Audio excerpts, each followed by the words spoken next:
bahwa jangan anggap enteng firman. Karena waktu firman tinggal di dalam sini, kita baca, kita dengar, kita renungkan, kita lakukan, kita hidup dikuasai firman, kita perkatakan firman. Firman yang ada di dalam sini terus jadi kehidupan. Gak usah khawatir gak ngerti, minta Roh Kudus pengertian. Belajar setiap hari, Tuhan aku perlu dipandu sama firman-Mu. Jangan anggap enteng firman, jangan keluar dari rumahmu sebelum baca firman, sebelum saat teduh. Jangan tidur sebelum malam, sebelum mesbah keluarga. Lakukan itu setiap hari dalam hidupmu, merdeka kita. Kelegaan, kepuasan Tuhan berikan, bahkan dikatakan firman itu sumber kehidupan, firman itu bahkan sumber daripada kesembuhan.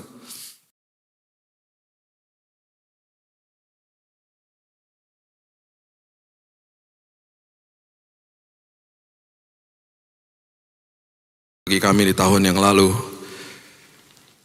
Kali ini Tuhan, ketika kami masuk ke dalam tahun yang baru di minggu yang pertama ini ya Tuhan, kami tahu bahwa sumber dari hidup kami adalah Tuhan. Dan ketika kami kemarin membuka pintu yang tulisannya 2026, kami tidak tahu di balik itu ada apa. Tapi yang kami tahu pasti selalu di balik sebuah ketidakpastian selalu ada Yesus. Yesus yang sudah memelihara kami, sudah mendahului kami, bahkan firman Tuhan katakan, Tuhan Yesus yang itu, yang maha hadir itu, yang menyertai hidup kami. Kami melangkah dengan pasti, kami melangkah dengan iman, bahkan dengan pengharapan yang luar biasa, karena kami punya Yesus yang luar biasa. Terima kasih ya Tuhan, terima kasih buat anugerah terbesar yang Tuhan juga sudah berikan kepada kami. Kami sudah mulai mengemas, mungkin Tuhan dekorasi Natal, tapi pesan Natal yang kami terima di tahun lalu tidak akan kami kemas, tidak akan kami simpan buat tahun depan, akan terus kami hidupi. Karena kami tahu Yesus yang berkuasa atas hidup kami. Kami sambut firman-Mu, Roh Kudus yang berbicara, dalam nama Yesus kami berdoa, kita sama-sama katakan, amin, amin, amin, amin. Silakan duduk, shalom, Happy New Year semuanya. Saya percaya dan berdoa semua Bapak Ibu, nomor satu berdoa bilang Tuhan berikan aku kesehatan. Nggak ada kesehatan kita nggak bisa berfungsi. Bilang Tuhan berikan aku kesehatan bukan di tubuh aja, tapi di jiwa sama roh saya juga sehat supaya saya juga tidak menyakitkan orang lain. Kalau saya disakiti saya tidak simpan kepahitan dan lain sebagainya. Saya mau hidup Tuhan sehat, sehatnya keseluruhan hidup saya. Saya baru melewati bulan yang cukup berat bagi saya karena jadwal saya di bulan Desember ketika menerima jadwal Natal, saya udah tahu pasti akan penuh dan saya berdoa di awal bulan Tuhan berikan saya dua hal. Saya mau sehat dan yang kedua berikan saya safe travel karena cuaca buruk di mana-mana. Tuhan karuniakan dua hal itu. Saya nggak pernah delay. Saya ke 15 kota selama bulan Desember. Jadi setiap 2 hari sekali pasti saya pergi. Saya pergi dari desa, kota kecamatan, kota kabupaten, kota provinsi. Dan satu hal yang membuat, ada 50-an lebih lah kalau saya hitung ibadahnya. Yang membuat saya betul-betul diberkati sekali. Adalah selama bulan Desember saya belajar satu hal. Orang Kristen bertumbuh sangat pesat di Indonesia. Berikan tepuk tangan kita untuk Tuhan kita. Saya pergi ke desa, mengunjungi beberapa pendeta juga yang bertemu dengan beberapa yang juga kami bantu dari yayasan kami, kota kecamatan dan lain sebagainya. Dan yang saya lihat jumlah orang yang datang itu luar biasa dan saya bilang, Pak ini kok bisa seperti di sebuah desa bisa ribuan orang misalnya datang. Kok bisa seperti ini? Jumlah orang percaya bertambah Pak. Nanti di kota kabupaten juga ngomong begitu dan lain sebagainya. Jadi itu yang membuat saya terhibur sekali. Memang di ujung-ujung dari perjalanan saya agak-agak disorientasi. Saya bangun pagi saya mikir gini, saya di kota mana ya? Sampai ada satu hari saya masuk ke dalam sebuah lorong hotel. Saya mau membuka kamar yang salah. Saya pikir tuh kamar saya baru ingat, iya ya ini kamar 2 hari lalu di kota yang beda. Kebetulan aja ada di lantai yang sama gitu. Udah mulai disorientasi terakhir-terakhir. Tapi Tuhan kasih perjalanan yang luar biasa, selalu tepat waktu, gak pernah ada masalah cuaca. Di ujung daripada bulan Desember saya berpikir bahwa saya bisa relax, bisa agak liburan sedikit lah di rumah aja gitu. Di tanggal 26 Desember, tante saya yang saya kasihi yang gembala sidang di GPDI Elohim di Batu Malang. Umurnya 89, Tuhan panggil dia pulang. Saya hancur saya. Karena tante saya bukan sekedar tante. Tante-tante saya ini yang udah berpergi juga terlebih dahulu, itu dekat sekali dengan kami. Kami itu keluarga dekat sekali. Jadi karena kami tinggal berbarengan, deket-deketan gitu ya. Dia memang satu-satunya tante yang tidak pernah pindah ke Jakarta di tahun 60-an waktu mereka 8 bersaudara ini pindah ke Jakarta dari Batu Malang karena mereka besar di sana. Karena dia katakan saya mau meneruskan gereja yang opa-oma saya dirikan di tahun 39. Jadi gereja itu terus digembalai dengan anaknya juga sekarang sepupu saya di sana. Jadi dari 8 bersaudara ini semua udah dipanggil pulang tinggal berdua. Mama saya 82, beliau 89. Dan kami sudah tahu lah, maksudnya kami udah tahu dia memang kesehatannya sudah menurun dan lain sebagainya. Tapi seperti biasalah manusia ketika ada orang yang kita kasihi dipanggil pulang, secara fisik kita ini susah untuk menerimanya karena kita pasti kangen lah sama dia. Tapi satu sisi juga bersuka cita karena keluarga besar bisa kumpul di Batu Malang kemarin. Dan yang tadinya mau liburan, mau tidur lebih panjang, nggak bisa. Jadi penuh dengan acara lagi. Baru tadi malam, pertama kali setelah 1 bulan ini, di kamar hotel di Surabaya ini saya bisa tidur 8,5 jam. Jadi saya fresh banget hari ini. Tuhan kasih, saya bangun pagi tadi bilang, Tuhan makasih ya Tuhan. 8,5 jam bisa tidur. Akhirnya Tuhan bisa dapat tidur yang panjang. Jadi Bapak Ibu, musim berganti. Bahkan di tahun ini juga akan ada musim-musim berganti juga dalam hidup kita. Kalau saya di keluarga saya, bulan depan saya akan menjadi empty nester. Itu istilah bagi orang tua yang ditinggal anak-anaknya pergi. Bulan depan anak bungsu saya akan pergi kuliah. 40 tahun lalu saya juga meninggalkan orang tua saya untuk pergi kuliah. Jadi saya tanya sama mama saya, Mah gimana saya harus bersikap sama dia? Mama saya bilang gini, Mama dulu sedih banget Bill. Mama sedih banget zaman itu. Dan kamu bisa bayangkan zaman itu tidak ada HP. Kita hanya bisa berkomunikasi lewat telepon rumah dan itu mahalnya luar biasa. Gak setiap saat kita bisa telepon-teleponan. Kamu ingat kan? Iya. Mama sedihnya luar biasa. Tapi mama tidak mau tunjukkan. Jadi kamu harus hati-hatilah dalam bersikap. Karena itu lembaran baru juga buat anak kamu. Jadi doakan dia. Dan memang musim berganti memang itu gak enak. Saya tahulah hal ini dan saya beberapa minggu lalu saya bangun pagi tiba-tiba air mata berlinang. Saya mikirin anak bungsu saya yang dari kecil,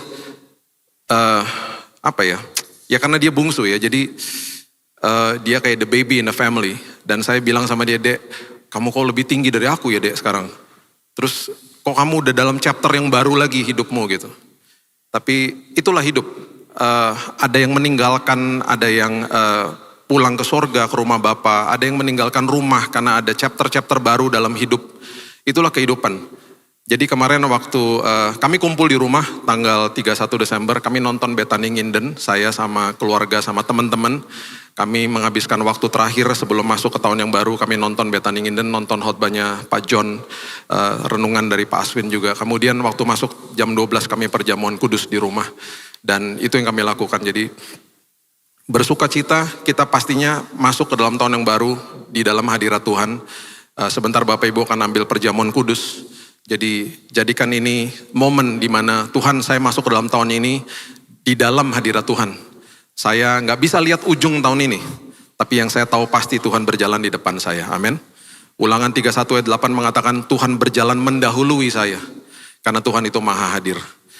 Pada hari ini saya mau bagikan kepada Bapak Ibu sebuah prinsip yang luar biasa, ada kaitannya juga dengan kehadiran Yesus. Kemarin di Natal waktu kita rayakan, kemudian masuk ke dalam tahun yang baru, apa sih kaitannya, apa sih infrastruktur wadah yang Tuhan ciptakan buat manusia pada awal, dan itu dikembalikan dengan kehadiran daripada Yesus di muka bumi ini.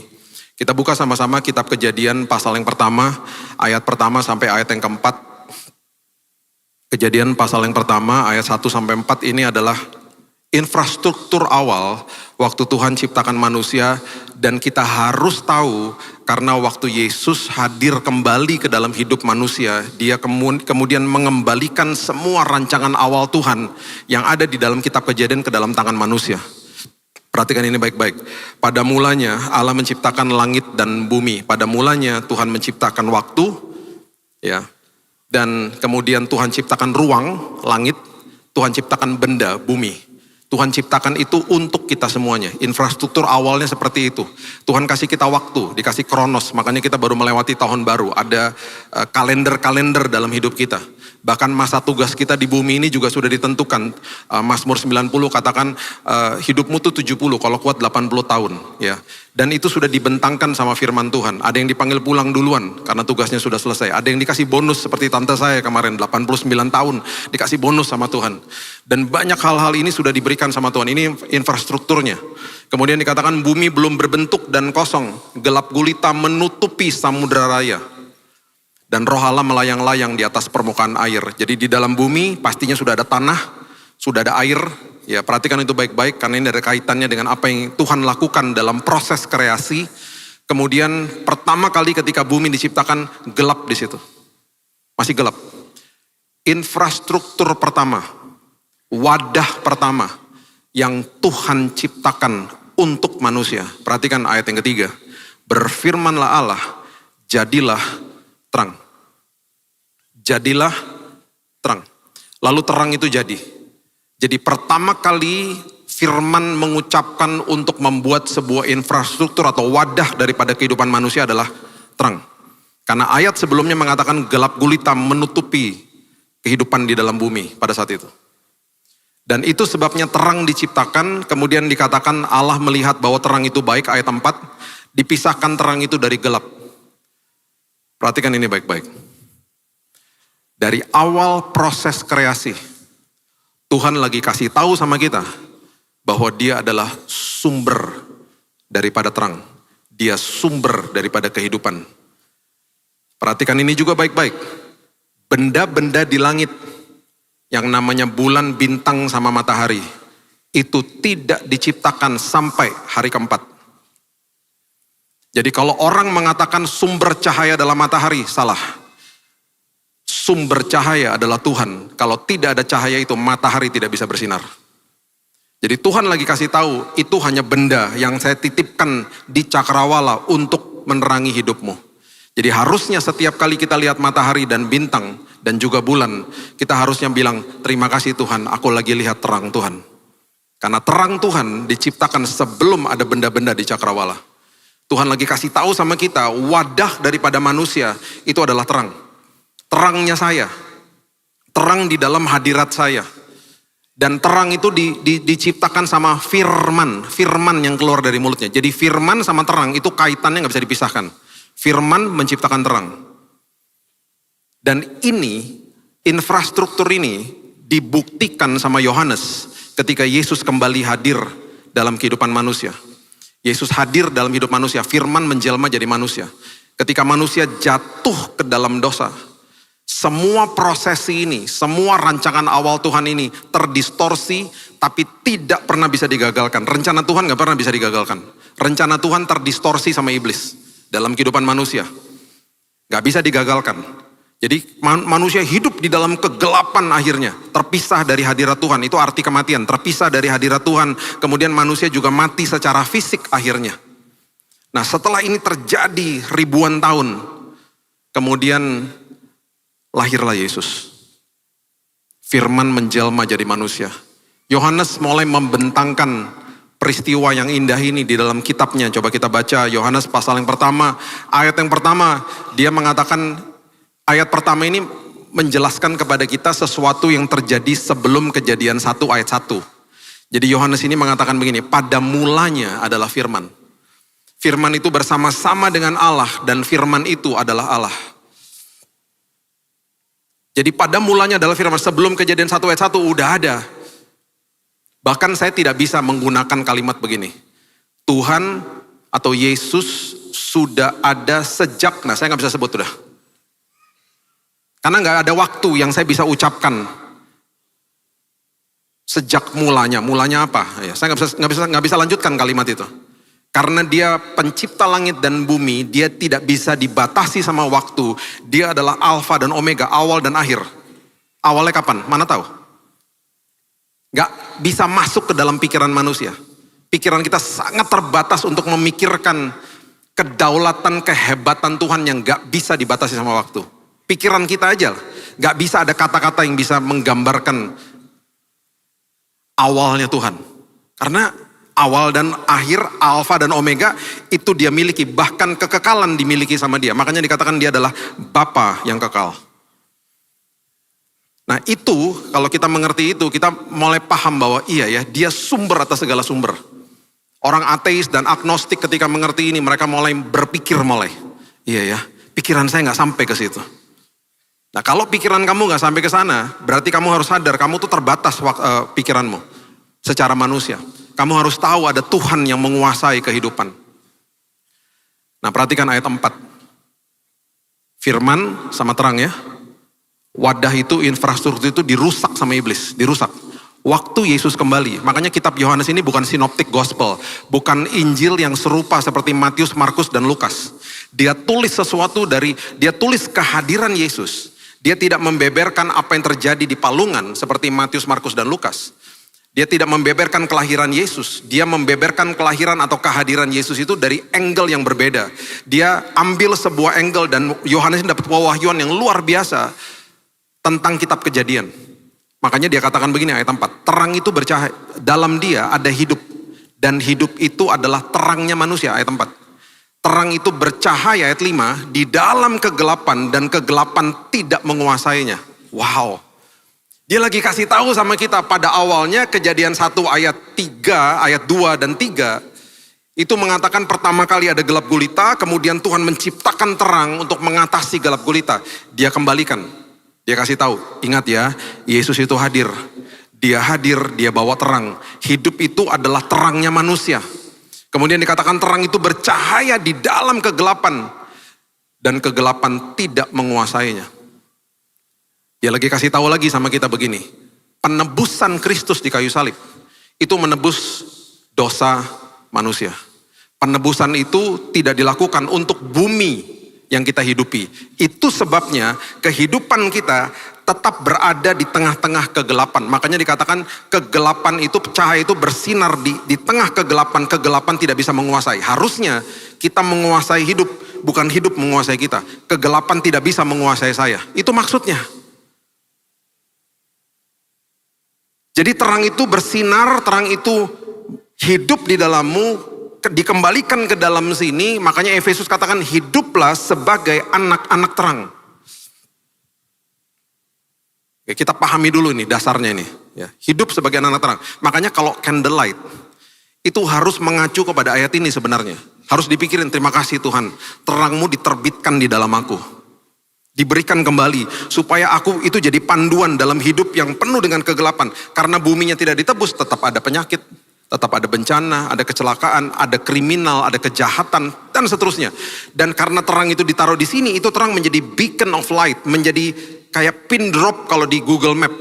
Mengarahkan saya berjalan di tengah-tengah kegelapan, memandu saya. Makanya firman adalah pelita bagi langkah hidupmu. Terangnya dikembalikan. Sekarang perhatikan ayat 14. Ayat 14 Yohanes katakan begini, firman itu, firman yang menciptakan terang, firman itu menjadi manusia. Saya punya satu seri khotbah tentang firman menjadi manusia. Dan itu luar biasa sekali ketika digali firman menjadi manusia. The word became flesh. Diam di antara kita. Dan kita telah melihat kemuliaannya, yaitu kemuliaan yang diberikan kepadanya sebagai anak tunggal Bapa, penuh kasih karunia dan kebenaran. Oke. Firman menjelma jadi manusia. Firman jadi manusia. Yesus jadi manusia. Pertama kali dalam kehidupan manusia bisa pegang Tuhan secara fisik. Yesus hidup, mati di kayu salib, menyerahkan nyawanya, bukan dibunuh, menyerahkan nyawanya, bangkit di hari yang ketiga, penebusan dosa terjadi, ya, hukuman dosa dipatahkan, kuasa dosa dipatahkan, dan nanti di proses glorifikasi, proses ketika kita dipermuliakan bersama-sama dengan Tuhan, hadirat dosa tidak ada lagi nantinya. Jadi prosesnya seperti itu, dibenarkan, dikuduskan, dimuliakan. Hukuman dosa dihancurkan, kuasa dosa dihancurkan. Oke. Kemudian dia bangkit di hari yang ketiga, dia naik ke sorga. Waktu dia naik ke sorga, kemahahadiran Tuhan terjadi. Kenapa? Roh Kudus diberikan. Tuhan jadi maha hadir. Tuhan tinggal di dalam setiap kita. Dengan Roh Kudusnya yang ditempatkan di dalam Bapak, Ibu, dan saya. Hari ini kita bisa katakan begini, firman tidak tinggal di tengah-tengah manusia lagi. Firman tinggal di dalam saya. Terang tinggal di dalam saya, firman tinggal di dalam saya. Dua hal itu dikembalikan sama Tuhan ke dalam hidup manusia. Oke, kalau kita sudah mengerti ini, kita juga harusnya paham dan mengerti juga, karena Alkitab juga kasih kuncinya. Firman Tuhan mengatakan begini sebenarnya. Terang Tuhan tidak akan pernah bisa dipadamkan, gak bisa. Terang Tuhan gak bisa dipadamkan, terang Tuhan itu tidak bisa dihancurkan oleh siapapun dan apapun. Karena terang adalah terang, terang Tuhan itu kedaulatan Tuhan. Namun, terang Tuhan bisa ditutup. Udah diterbitkan ya di dalam sini sebagai anak. Kita kan hidup sebagai anak terang, terima Yesus sebagai juru selamat, dapat karunia. Terang Tuhan dikembalikan, Roh Kudus diam di dalam sini, firman hidup di dalam sini. Ini Paulus katakan, tidak tahukah tubuhmu adalah bait Roh Kudus, tinggal di dalam sini. Oke? Ketika itu terjadi, satu-satunya pribadi yang bisa menutup terang Tuhan, bukan dipadamkan ya, menutup. Jadi ironis toh, ada terangnya tapi ditutup. Siapa? Saudara sama saya sendiri. Yang bisa tutup terangnya Billy Lantang yang ada di sini, ya saya lah. Gimana caranya? Oh, ada ayatnya. Itu sebabnya saya cerewet sekali, bawel banget kasih tahu jemaat bahwa jangan anggap enteng firman. Karena waktu firman tinggal di dalam sini, kita baca, kita dengar, kita renungkan, kita lakukan, kita hidup dikuasai firman, kita perkatakan firman. Firman yang ada di dalam sini terus jadi kehidupan. Gak usah khawatir gak ngerti, minta Roh Kudus pengertian. Belajar setiap hari, Tuhan aku perlu dipandu sama firman-Mu. Jangan anggap enteng firman, jangan keluar dari rumahmu sebelum baca firman, sebelum saat teduh. Jangan tidur sebelum malam, sebelum mesbah keluarga. Lakukan itu setiap hari dalam hidupmu, merdeka kita.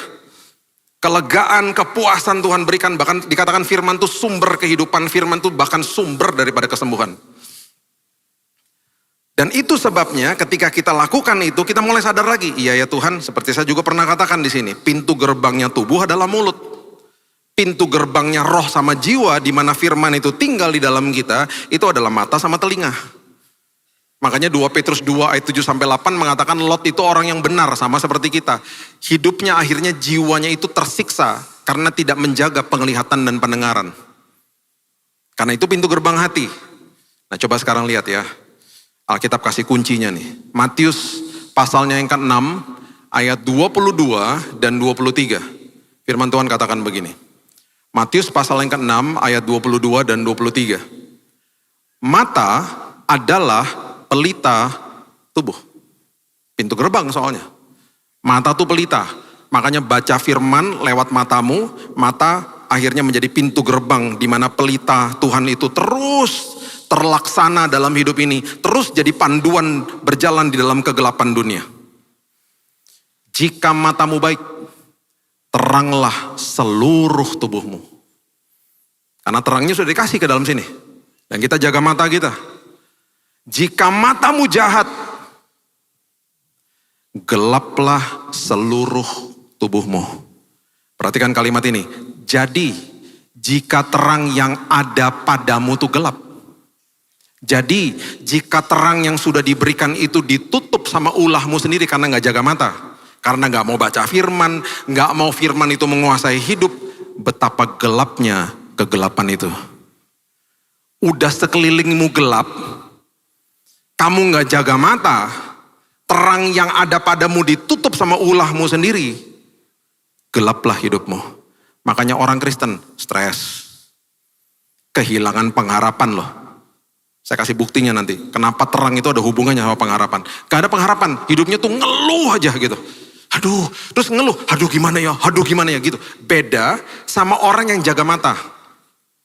Saya gak katakan ya Bapak Ibu gak boleh nonton Netflix atau drakor apa segala. Saya juga nonton kok.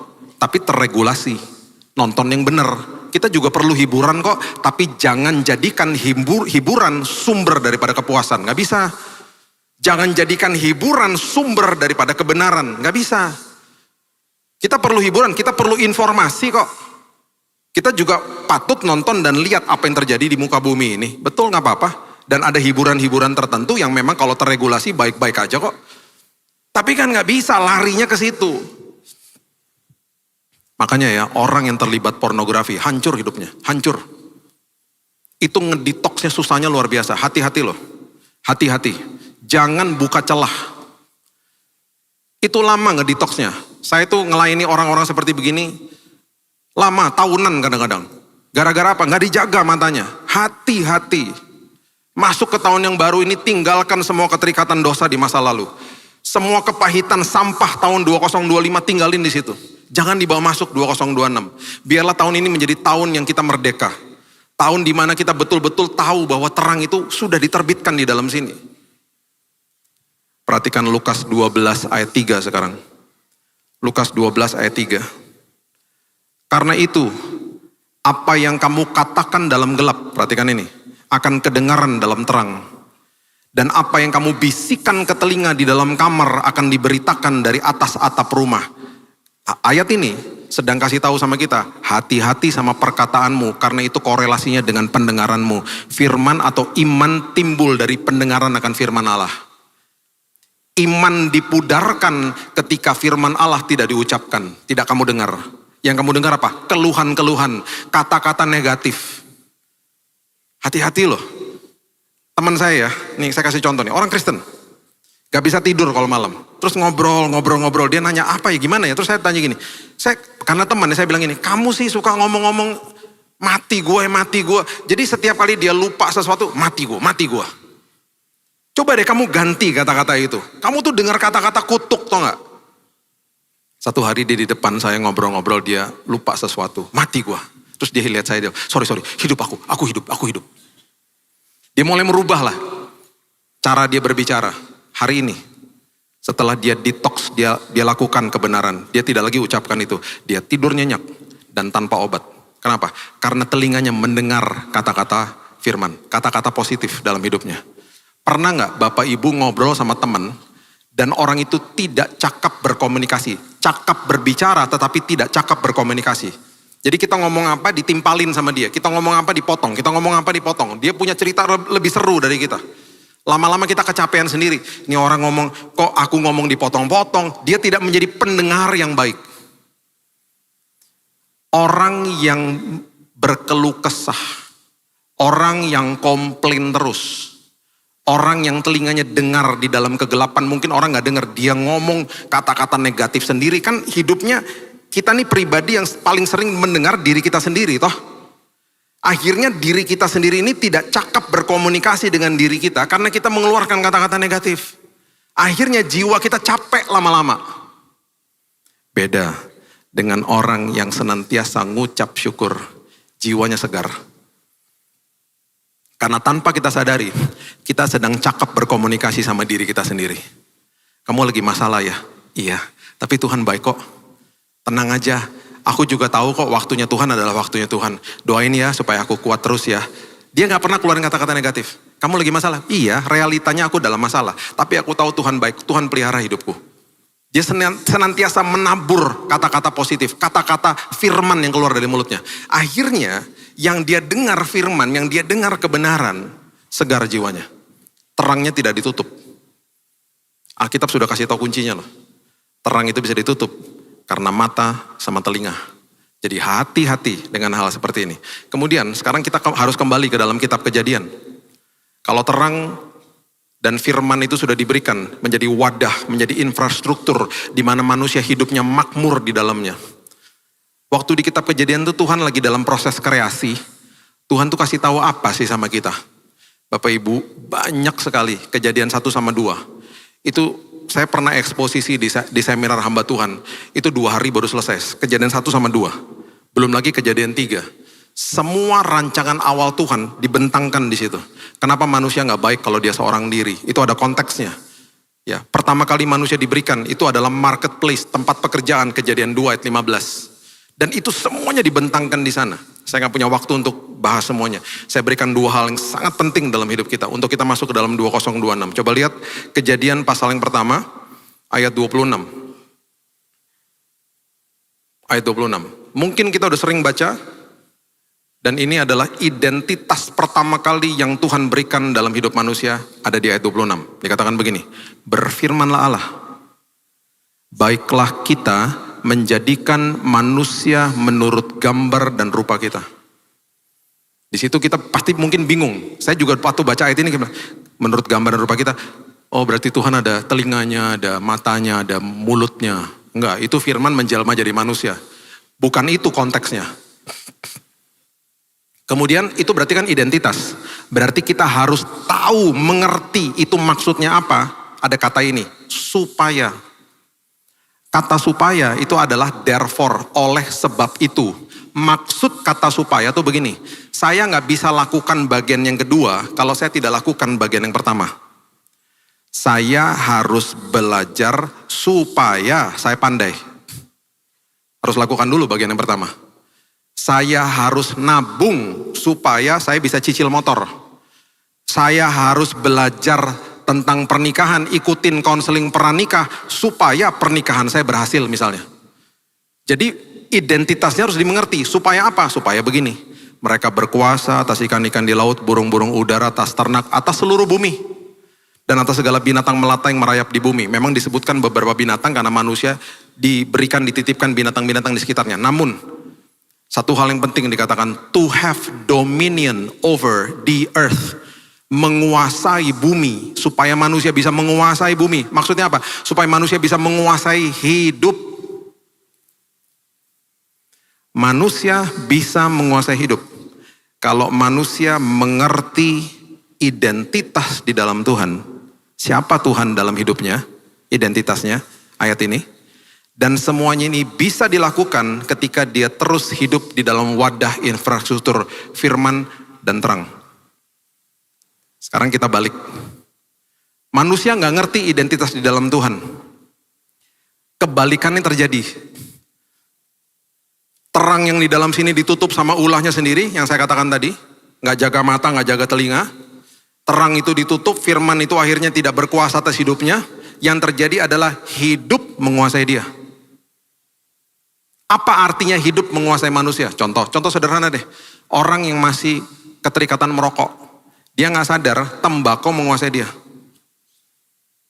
Dicari terus sesuatu yang dicari dan dia nggak tahan pokoknya. Itu menguasai dia. Pergi makan dikit, cari ruangan habis makan. Pokoknya pergi keluar, ngerokok. Oh dikuasai sama tembakau. Bangun pagi, ke toilet, ngerokok. Orang yang terlibat pornografi, orang lain menguasai dia. Orang yang terlibat minum minuman keras, bahan dasarnya buah misalnya. Buah-buahan menguasai dia, ayo. Orang yang korupsi, orang yang hidupnya gengsi, karena dia banding-bandingkan hidupnya dengan orang lain. Kalau saya nggak punya ini berarti saya belum make it, saya belum di dalam kasta atau level tertentu.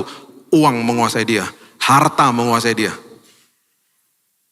Karena nggak ngerti identitas. Oke, sekarang kita harus pahami identitas segambar dan serupa itu apa. Nah, tahun 2007. Di jam 11 malam, saya lagi baca ini, saya nggak pernah lupa momen itu. Tiba-tiba Roh Kudus bilang gini, Bill, karena saya bilang, maksudnya apa ya Tuhan? Roh Kudus bilang gini, Bill, baca konteksnya. Jangan cuma dibaca ayat 26, kamu mundur dulu, lihat dulu. Jangan lihat, ini saya amenkan ini. Jangan baca kitab Kejadian dari historical data. Historical data, kamu akhirnya cuma lihatnya begini, hari pertama Tuhan ciptain ini, Tuhan ciptain ini. Jangan, kamu lihat ada pesanku di dalamnya, karena itu rancangan awalnya Tuhan buat manusia. Coba kamu mundur dulu ke ayat 11. Ayat 11, ini adalah proses ketika Tuhan menciptakan tumbuh-tumbuhan. Saya baca ayat 11. Firman Tuhan mengatakan begini, berfirmanlah Allah, hendaklah tanah menumbuhkan tunas-tunas muda, tumbuh-tumbuhan yang berbiji, segala jenis pohon buah-buahan yang menghasilkan buah yang berbiji, supaya ada tumbuh-tumbuhan di bumi, dan jadilah demikian. Di situ saya baru mengerti, wow, ternyata waktu Tuhan ciptakan tumbuh-tumbuhan, Tuhan tidak langsung ciptakan tumbuh-tumbuhan. Hai tumbuhan, adalah engkau seperti terang. Jadilah terang, enggak. Tuhan berfirman kepada tanah. Tuhan ngomong sama tanah, hei tanah, keluarkan tumbuh-tumbuhan. Tanah mengeluarkan tumbuh-tumbuhan. Tanah menjadi sumber daripada tumbuh-tumbuhan. Tuhan lagi ngasih tahu sama kita, sebelum manusia diciptakan, saya berfirman kepada tanah untuk supaya tanah menjadi sumber bagi tumbuh-tumbuhan. Tanah mengeluarkan tumbuh-tumbuhan. Prinsipnya begini, segala sesuatu dipisahkan dari sumbernya tidak akan berfungsi. Betul? Sekarang tumbuh-tumbuhan, kita cabut dari tanah, kita pisahkan dari sumbernya. Mati nggak? Mati. Jadi sambal goreng labu siam di atas meja. Kepada siapa sekarang Tuhan berfirman ketika dia menciptakan ikan-ikan yang ada di bawah air? Coba lihat ayat 20. Coba lihat ayat 20. Berfirmanlah Allah, hendaklah dalam air berkeriapan makhluk yang hidup. Bahasa Inggrisnya jelas sekali. Let the water produce. Tuhan berfirman kepada air, hai air, keluarkan binatang-binatang ini. Tuhan menjadikan air sumber bagi ikan-ikan. Ikan-ikan berkeriapan, dikeluarkan sama air. Jadi kalau sampai ikan dipisahkan dari sumbernya, dari air, mati nggak? Mati. Jadi gurame, bakar. Jadi sushi, mati. Dipisahin dari sumber. Kepada siapa Tuhan berfirman sekarang? Ketika dia menciptakan binatang melata, binatang liar. Ada di ayat 24. Ayat 24 mengatakan begini. Hendaklah bumi, ayat 24. Mengeluarkan segala jenis makhluk hidup, ternak, binatang melata, dan segala jenis binatang liar. Jadilah demikian. Tuhan berfirman kepada bumi, hai bumi, keluarkan binatang-binatang ini. Jadi kalau binatang ini dipisahkan dari bumi, dari habitatnya, mati, gak bisa berfungsi. Beberapa tahun yang lalu saya ada di sebuah tempat minum kopi luwak di Ubud di Bali. Tahu kopi luwak ya? Tahu prosesnya? Tahu ya? Bagi yang gak tahu ya, cari tahu sendirilah. Saya ajak teman saya orang bule. Dia tanya gini, ini kenapa kopi mahal? Ini kopi luwak. Kenapa jadi mahal? Udah minum dulu baru saya jelasin. Nanti kalau saya jelasin sebelum minum, dia gak mau minum. Petaninya ngomong gini sama saya, Pak, luwak yang di belakang ini, itu semuanya kita lepas di alam terbuka. Kalau sampai saya tangkap, saya taruh di kandang, stres dia. Kalau dia stres, asam lambung naik, bercampur sama biji kopi, kopinya jadi gak enak. Itu katanya dia. Oh gitu ya? Iya, jadi kita biarin dia terbuka, nanti kita cari dia sendiri, kopinya lebih enak Pak. Kan diambil dari kotorannya. Habis teman saya minum, oh this is good, baru saya jelasin prosesnya, dia langsung tapi enak kan, saya bilang itu enak, mau lagi? Besok aja katanya. Biarin saya proses dulu. Di situ saya mulai paham, iya ya, karena dipisahkan dari sumbernya. Di malam hari itu jam 11 malam setelah saya baca 3 ayat ini, Tuhan bilang gini, baca lagi ayat 26, bacanya pelan-pelan. Karena waktu saya ciptakan kamu beda. Coba lihat ayat 26, bacanya pertamanya aja. Dikatakan apa? Ayat 26. Berfirmanlah Allah, baiklah kita menjadikan manusia menurut gambar dan rupa kita. Tuhan gak berfirman sama tanah, Tuhan gak berfirman sama air, Tuhan gak berfirman sama bumi. Tuhan berfirman kepada dirinya sendiri. Berarti sumber kehidupan daripada saudara sama saya, Tuhan. Itu artinya.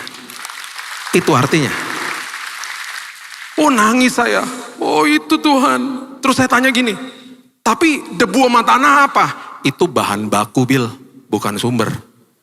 Saya gak pernah bilang sama tanah sama debu, hai tanah sama debu keluarkan manusia, gak pernah.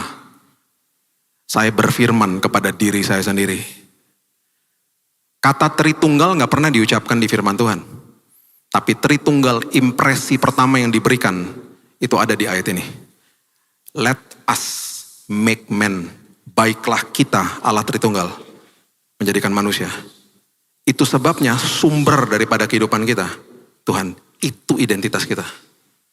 Kalau kita ngerti itu, merdeka kita. Ayat-ayat seperti begini terdistorsi sama iblis. Makanya manusia mengenal kata gengsi. Banding-bandingkan diri dengan orang lain, betul ya? Makanya di tahun 2000 saya nggak pernah lupa, teman saya maksa beli Nokia Communicator. Harganya 12 juta. Sementara teman saya ini baru mulai kerja tinggal di kos-kosan. Saya teman baik, jadi saya tahu gajinya berapa. Saya bilang, ngapain beli Nokia Communicator? Bapak Ibu tahu harganya berapa? 12 juta. Dan tidak ada cicilan BCA tahun 2000. Gak ada Tokped. Jadi kalau beli ya beli cash tuh sana. Saya nanya, saya kaget, ngapain kamu beli itu? HP saya cuma 700 ribu kok. Ngapain beli HP mahal-mahal? Saat itu kan gak ada WhatsApp, gak ada BlackBerry. Cuman bisa SMS, terima telepon, that's it. Itu pun kalau mau kirim email, bisa email katanya dari situ. Itu pakai saluran apa? GPRS apalah. Belum ada GSM kalau gak salah ya. Pokoknya gitu-gitu deh zaman itu. Terus kita masih pakai pager kan. Yang jalan dikit-dikit, kita badan kita bergetar semua. Karena ada pager di sini. Ini yang ketawa seumuran sama saya. Adik-adik yang tercinta, kalau Anda belum tahu ada Nokia Communicator, nanti di Google aja. Itu berat adik-adik, kayak batu bata, bisa nimpuk maling katanya zaman itu. Teman saya beli. Saya datang ke rumah makan malam-malam, ada dia di situ. Diundang sama dia, sama teman-temannya. Itu Nokia Communicator ditaruh di atas meja. Sebelumnya saya tanya, kenapa sih kamu beli? Tahu gak dia jawabannya apa? Teman-temanku semua pada punya, Bill. Minder aku. Geng sih. Gambar dirinya dirusak sama iblis. Itu yang saya kata, ini contoh sederhana ya. Contoh sederhana. Hidup menguasai manusia. Barang menguasai manusia. Dibuka di atas meja. Keren juga, memang keren lah. Saya baru pertama kali lihat kok. Terus dia terima SMS. Pas habis terima SMS dia WhatsAppin saya. Bisa pinjam HP kamu gak? HP-mu kenapa? Gak ada pulsa. Aku mau balesin SMS, gak ada pulsa. Di depan sana ada yang jualan pulsa, udah beli aja 100 ribu. Gak ada uang. Punya HP 12 juta, 100 ribu gak punya. Lama-lama HP-nya dijual. Itu dia, by the way, dia pinjam uang loh ya. Dia beli itu pinjam uang sama temannya, bayar pakai bunga. Cuman gara-gara mau punya aja. Hati-hati, sumber identitas adalah Tuhan. Yang terakhir, kalau kita ngerti ini, kita akan ngerti ayat 29. Karena kaitannya luar biasa nih ayat terakhir, ayat 29. Berfirmanlah Allah, ini rancangan awalnya Tuhan. Lihatlah, aku memberikan kepadamu segala tumbuh-tumbuhan yang berbiji di seluruh bumi. Segala pohon-pohonan yang buahnya berbiji itu akan menjadi makananmu. Artinya adalah, ayat 29, rancangan awalnya Tuhan. Tuhan bilang gini, di dalam terang dan firmanku, ingat, kebutuhan hari esokmu sudah aku tanggung penuh. Tahun 2026, semua kebutuhanmu aku tanggung. Aku tanggung. Makanya kemarin di rumah ya, waktu kita 12.00.01, kita perjamuan kudus. Habis nontonin Bapak Ibu ibadah di sini kan, kita perjamuan. Buka pintunya 2026. Kita kan gak tahu di balik pintu ada apa. Tapi saya kasih tahu sama teman-teman, sama keluarga saya, di balik pintu itu sudah ada Yesus. Dia udah menanti bagi kita. Karena dia mendahului manusia. Dia ada di masa depan kita, menyiapkan yang terbaik buat kita. Itu Tuhan kita. Jadi gak usah takut. Nah ingat, di ayat 29 ada kata berbiji diucapkan sampai 2 kali. Artinya, semua titipan Tuhan yang Tuhan titip dalam hidup kita. Baik itu uang, baik itu waktu, baik itu talenta dan lain sebagainya. Itu ada unsur bijinya. Maksudnya apa? Unsur biji berarti harus ditabur kembali. Uang, tabur. Tanya sama Tuhan, minta hikmat sama Tuhan, ditabur kemana nih Tuhan? Jadi berkat buat orang lain. Waktu, tabur. Talenta, tabur. Karena ada unsur bijinya. Saya tutup sama kisah ini.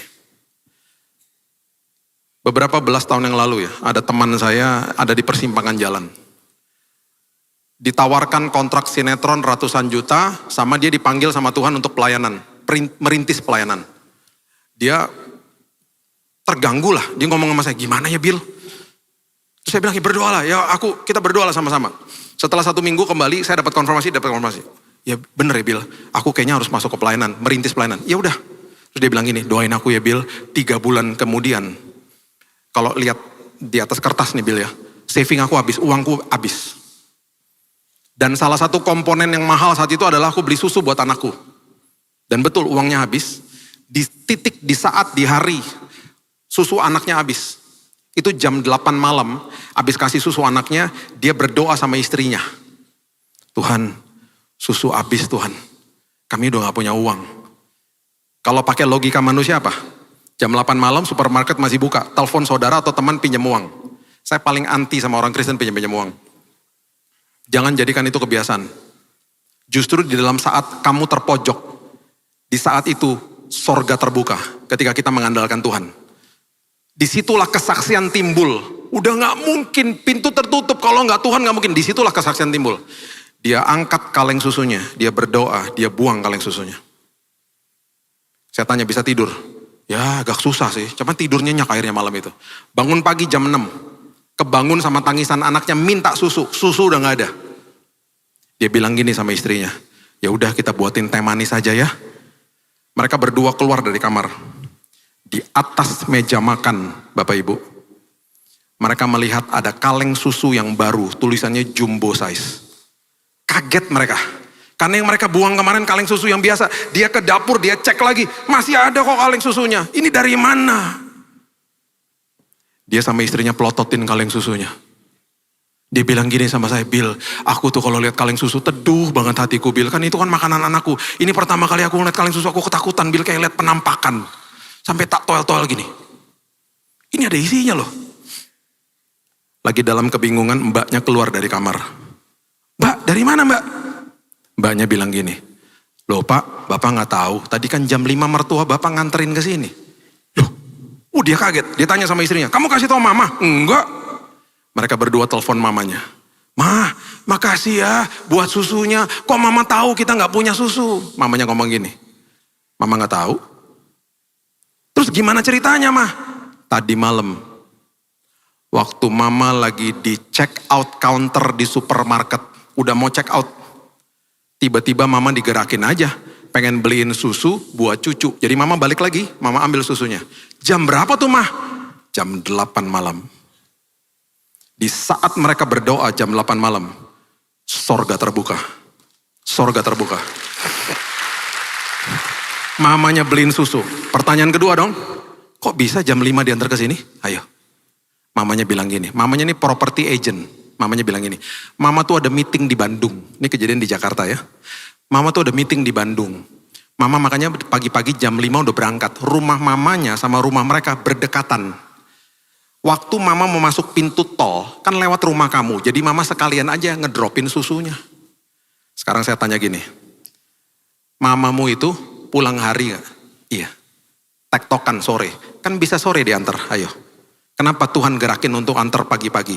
Karena Tuhan tidak pernah telat. Tuhan on time selalu.